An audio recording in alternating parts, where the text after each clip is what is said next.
TV3 News can confirm the Korle-Bu Teaching Hospital has outsourced the feeding of its doctors to Medina, a food joint outside the hospital. Management of the hospital say the decision to outsource the canteen service was as a result of a canteen's loss-making operation. Medina started feeding the doctors on Monday, February 13. The hospital's canteen, which started operations in 1980, was charged to feed house doctors of the Korle-Bu Teaching Hospital. The management of the hospital claimed the canteen services has been running at a loss of late, but documents in possession of TV3 point to the fact that the canteen between December 2015 and November 2016 started running losses due to the inflation of food prices by the supplier.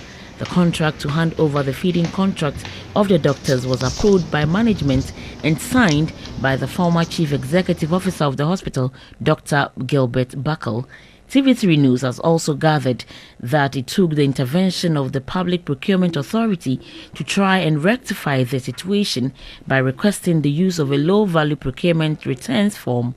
However, the recent contract to outsource the feeding of the doctors was signed by the Director of Finance of the hospital, Bright Kokoyi. The senior staff of the hospital is unhappy with the development, demanding termination of the contract with food joint Medina. The former board chair, Professor Mauli Salah, explained that the previous board, upon discovering the overpricing of food items, recommended the termination of contracts.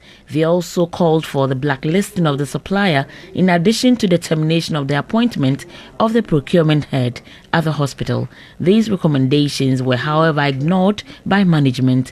Signatory to the document, who is the Director of Finance, Bright Kokoyi, refused to speak on the issue, directing the Public Directorate of the hospital to speak instead. The Public Relations Department of the hospital has also refused to speak on the issue, describing it as an internal affair.